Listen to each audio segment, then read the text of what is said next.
About a month ago, we made a video on the most overpowered players in FM22 and you guys absolutely loved it, so here we are with a part 2. Our criteria for these overpowered players were to look for people that had both high levels of consistency and big matches in their hidden attributes that make them very good in the in-game engine, as well as a few who had some very good physical attributes that made them very, very deadly. We got a million suggestions in the comments, we found new people since then, so now we're going to collate our second most overpowered player 11 in FM22. If you enjoy it, don't forget to smash the like button, comment down below who you think is overpowered in FM22, and subscribe if you haven't already. With that being said, let's get into player number 1. We start off our team with a goalkeeper as we go over to Trabzonspor in Turkey and find Ergukan Kakir. I'm not sure if that's exactly how it's pronounced, so apologies if I got that wrong, but the 25-year-old who already has 11 caps for the international team fits our hidden attribute criteria, which I'll quickly run through just for this one player. So we're looking for people with a rating of 12 or higher in those hidden attributes. In most cases, I'm looking for far higher than that, and Kakir is one of them. You can see consistency on a rating of 1 to 20 is at 17, and important matches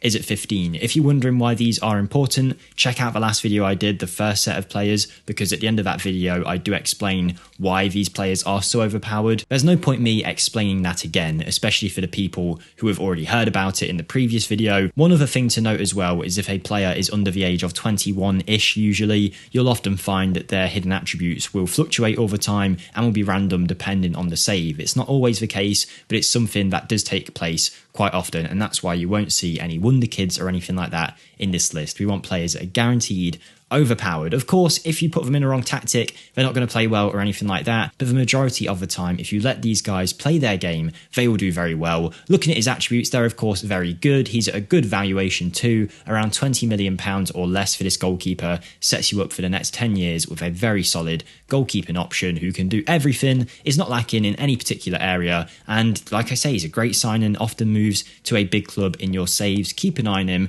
test him out, and I think you'll absolutely love him. Moving on to the right back spot, and you might notice that I'm not picking your Van Dijks, your Messis, your Ronaldos, and of course the reason is that'll be a bit boring. There's still some good players in this list, don't get me wrong, but no one of that kind of level where you go, well obviously they're good, Jake. They're of course a great player. So for this position, we're looking at a Czech international with 48 appearances at the age of 29. It's Pavel Kaderabak, who plays for Hoffenheim and is now 29 years old, and for that reason his valuation is fairly low. His physicals are very good and he's certainly a fullback that can attack to a very high level, but he doesn't lack in the defensive areas too much either. Good work rate, pretty much the perfect modern day fullback. He is wanted by some mid-table Premier League clubs here. I say mid-table, Everton in real life currently, not necessarily mid-table, but you know, usually they are. Now he has a consistency rating of 15 as well as an important matches rating of 14. Combined with those good physicals, he is very good in the in-game engine. When I did manage in the Bundesliga with Wolfsburg, he was a player that we came up against a fair few times before Hoffenheim got relegated a few years later, and he was always a bit of a threat down that right hand side. Never really got a handle on him, very dangerous. You might not have tried him if you're looking for an option for that kind of level of club for a few years. He could certainly be someone to go with in your side. Moving on to the centre back positions, but before we talk about them, just give me a few seconds to plug my own stuff. So you can find my channel linked in the description if you want to check it out. We have a new save with Villarreal which only has a few episodes going at the minute, so if you want to join in on that, that'll be awesome before it gets going. We also have a few random one-off rebuilds on there as well, which a lot of you guys do enjoy. So if you enjoy my content, if you enjoy Let's Play Football Manager style stuff, feel free to check it out. We're trying to get to 8,000 subscribers as soon as we can, and we are making great progress towards that goal. Any support, greatly appreciated. Anyone who checks it out, you're all absolute legends. But the centre-back we are looking at here is the Danish centre-back Victor Nelson. Playing out in Turkey for Galatasaray, the 22-year-old has a good valuation of around £15 million, which I think is a very good deal for this kind of player. His weakness might be that he's a bit short, but I don't think that's the end of the world here. He's mentally, technically and physically very strong, a very good ball-playing centre-back. He has a lot of room to improve as well, and as one of the younger players on this list, I had to include him when I realised, one, 1, he's always good in my saves, but I checked him out before making this video. 18 consistency and also a very high important matches rating as well. That consistency rating makes him a very, very good option. He's a great player. I've used him in a few of my one-off rebuilds and he always shines there. So if you haven't tried him, he could be a great option for you at the back, and he can improve a lot as well. So that's centre-back number 1. Now let's move on to centre-back number 2. And whilst he isn't an all-out centre-back, I had to get Federico Di Marco in this list. Realistically, if you have him, you'll be playing him full-back, definitely not centre-back. But for the sake of making the thumbnail look nice with a team of 11, we'll call him a centre-back for this video, because he can actually play there, but he is primarily a left wing-back or a standard left-back, valued at a very low valuation for an Italian player with plenty of quality in Inter Milan's side at the age of 23. He is always a great deal. Quite often, he gets forced out at Inter Milan and he becomes a bargain player. I've had to pay 40 million in some saves, and also in some saves like 6 million. He's been around for a few years in FM and always seems to do very well. Very nicely balanced with good attributes going forward. He's a great set piece taker and crosser of the ball, as well as some nice long shots, so he does get a fair few goal contributions. I've used him in a few of my saves and I really do vouch for this guy. He has some good hidden attributes as well, maybe not as good as some of the others, but he is certainly overpowered in the in-game engine for his attribute level and also his valuation too. Definitely worth the buy. Probably the player that came up the most in the last video that we did of people saying, where's this guy? Rafael Guerreiro. I got a lot of messages about him. We picked Javi Galen in the last team, who is also a top draw left back in terms of being overpowered in the game. But Rafael Guerreiro, just looking at him, even though I haven't used him this year, I know that he can definitely be very good in the in-game engine. He's got everything he needs to shine in it. At 27 years old, he's got 50 appearances for Portugal already. When you guys vouched for him so hard, I was of course considering him for this second video, and he actually has 13 consistency and 15 important matches, so put them alongside these attributes and you get a player who can be very effective in game. He's not cheap, he's not a bargain. For his age, that's a lot of money, of course it is, but he is of course one of the better left backs in world football. Forget the star rating, we know for sure this guy is very good, particularly in the forward areas, and is very versatile across the whole pitch. Moving on to a 3-man midfield, and we're looking at probably the most expensive player in this list, one of the more obvious ones as well. It's Declan Rice, the West Ham player, who is an ideal central midfielder or defensive midfielder, is one of the most sought after players in both real life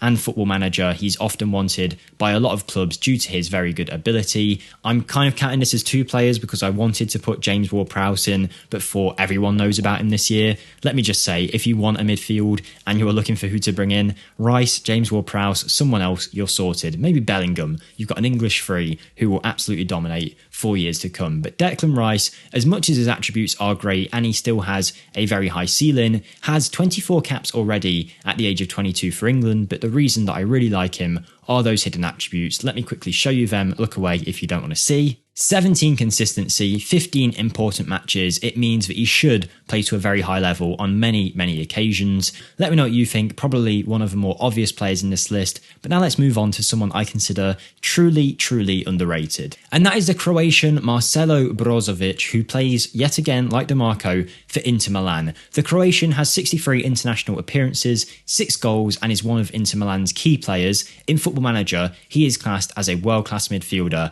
and there's plenty of reasons why that is the case. His valuation is pretty high, but you're definitely going to get your money's worth for that much money. You can see it's the big clubs that are interested in him in-game, and that's because in-game, he is very, very good. I can't say that I've watched him a million times in real life, but in terms of Football Manager, he's got everything he needs to be a perfect central midfielder, can play pretty much every role imaginable. I always say this player is a good passer, and don't worry, he can defend okay as well too. Brozovic isn't like that. He is a great passer. He's very, very good in the defensive phase at a level that most people would be jealous of, and he can also contribute to attacks very well, mentally really well balanced, and physically also very good with great work rate, stamina, and natural fitness. This guy will be playing for years, and he has some nice player traits too to go alongside that play style. Add into that a 19 in consistency, and you're getting one of the most consistent players in Football Manager, who has ability with both feet and also has some amazing attributes. You can see why he's going to be very good in the in-game engine. He's rated very highly, and in terms of central midfield options, there aren't many better out there than Marcelo Brozovic. When I took over as Wolfsburg manager, this guy was already an icon at the club pretty much. He's been there for a number of years and has done very, very well for them over the years, but he was even better under my management. I just bring it out of the players, of course. No, but for real, Maximilian Arnold was my hero. Always great to be called upon, could play in pretty much any role imaginable, had great attributes all across the board, was very good with set pieces, and if you wanted to sign him, he wouldn't cost you all that much. The German is fairly consistent, but the reason that I loved him was his important matches. He always clutched it in the big games. He has a 16 rating for important matches. Maybe it was just my experience because he was on set pieces and stuff as well, but this guy, put him in a crucial must-win match, give him a free kick in the 91st minute, no sweat, top corner boss, job done. That's the kind of guy Arnold was. By the age of 32, 33, I'd sold off most of the other older players in the squad, but Arnold always hung around right until the end pretty much because he was such a good option to call upon when needed. He developed into a real leader in the dressing room as well, and I think just for that reason, I've got to shout out this man. If you haven't tried him, give him a go. I'm sure you'll love him. Moving on to my forward line, and a player that was very unlucky to miss out in my last video was Gabriel Barbosa. He plays in Brazil, but if you do convince him to join your club for around £10 million, you're getting a player who is just a monster. Physically, mentally, and technically outstanding. A very good finisher. For some reason, he's just one of those players where he goes through one-on-one and you just know he's going to bag. Add into that some great penalty taking. I think it's his off-the-ball movement that makes him so good, but all the attributes around that are also very good as well. He's wanted by some clubs at the start of your game, some big clubs actually, and you can see that clearly Football Manager rate him if these 4 big English clubs are after him. He also has 18 for consistency and 16 for important matches. That makes him an unbelievable player on many occasions, and particularly when the big European nights come up, this man will step up for you. I love this guy. I think he's a great signing to have. It didn't quite work out for him a few years ago at Inter Milan, was it? Yes, it was. Inter Milan,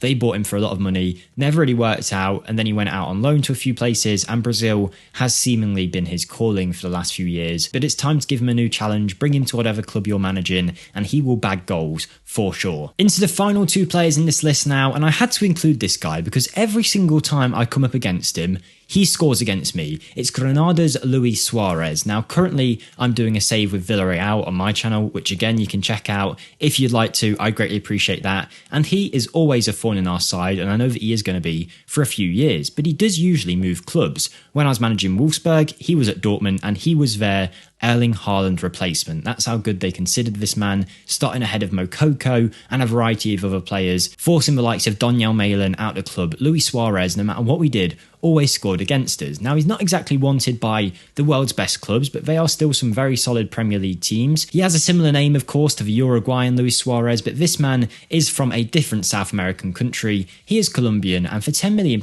you get yourself a player who, I can't explain him. He just scores goals. Good with both feet, good physically, good mentally, and good technically, as all of these players are, else we wouldn't be showing you. He just scores and scores and scores in Football Manager. He's got good important matches and consistency, which of course will make him good in the in-match engine, but there's nothing to suggest he should be a world beater like he seems to get to in all the saves that I play. Maybe it's the off the ball that makes him good in the match engine, maybe it's the work rate, maybe the pace, maybe the finishing. Do let me know if you've had any other experiences with him, and now let's move on to the final player in today's video, and that is Crystal Palace's striker Odsonne Edouard. The French under-21 international smashed it in the youth ages with 17 under-21 goals in 14 under-21 caps, was amazing at Celtic, looked like he was going to smash it at Crystal Palace, but never really got given the opportunity. In Football Manager though, he always scores goals, and if Crystal Palace go down quite early on, which they seem to do in a lot of my saves, you can then usually pick him up from the Championship. He'll be transfer listed,